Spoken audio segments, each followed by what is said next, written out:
and welcome back to my channel. If you're new here, hi, my name is Melleny. If you'd like to get to know me a little better, all my social media links are always linked down below in the description bar, so be sure to check that out. If you're interested in any kind of way in seeing what I'm currently up to and getting to know me, I'm always active on Instagram, and you can find me talking about what books I'm currently reading on there all the time, so be sure to check that out if you're interested. Today I just want to quickly pop in and give you my medieval-a-thon TBR. If you don't know what the medieval-a-thon is, it is a readathon that's happening throughout the entire month of May, which means you could still join if you're intrigued enough to do so.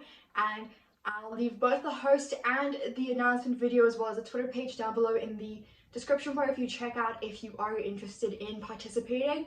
But I think without further ado, let's just go ahead and jump in. So far everyone is naked, and it's something that I can appreciate because like everyone's got weapons and pet companions, but no one has clothes.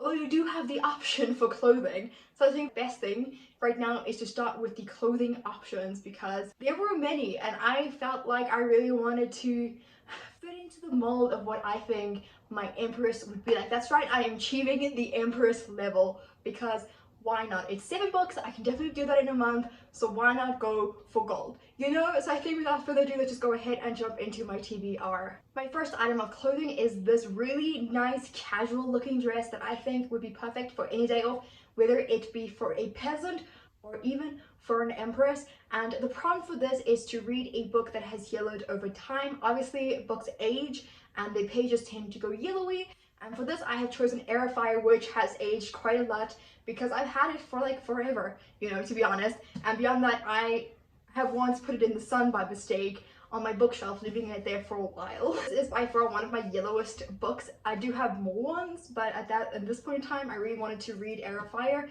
so it fit the prompt really well. And I'm happy to say I am actually fully clothed already because I have finished reading Air of Fire. And then, much like many people, I do wish for my empress to be well armored. However, I still like the light armor look, you know, because of like the kind of weapon that I'm going for. So you'll have to hold up for that. But the clothing item that I have chosen for my armor is this lovely dress that has like a steel breastplate kind of situation going on, and the prompt for that is to read a shiny book. For that I chose A River of Royal Blood by Amanda Joy. This book is obviously super shiny from even the cover to the foiling on the title. It is a super shiny book, so I think it worked really well for this prompt. And the last and final clothing item that I'm trying to get is what I would consider to be the royal wear of my empress, the clothing that she will wear to like really important functions and stuff like that. And the prompt for that is to read a pristine book, and that basically means a brand new book. For that I chose Lady Smoke by Laura Sebastian. I recently read the first book in the series. I really enjoyed it, so I'm so excited to be jumping back into this world and getting into it and all of that jazz. I'm so excited, and like I said, this is a brand new book. Now I do not intend to leave my empress, my would-be empress, without some weaponry so she can both defend herself and her future kingdom.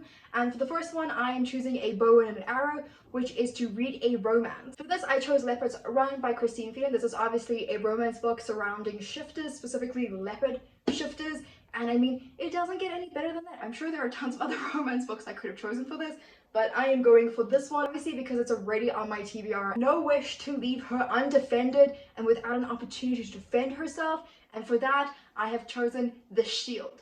The Shield, which I think many archers lack, and they all tend to die when you watch those movies and you see the archers on the wall and they just like fall. You like, grab a shield, man, grab a shield. So I am giving my little empress an opportunity to protect herself with a shield. For the prompt of a shield is to read a book that I have high expectations for, and the book that I've chosen for that is Renegades by Marissa Meyer. I do have high expectations for this in the sense that even though I've already read it, I'm hoping, and like highly hoping, that I will actually continue to love this book, and it will help to spur me on to read the second and the third book as soon as possible.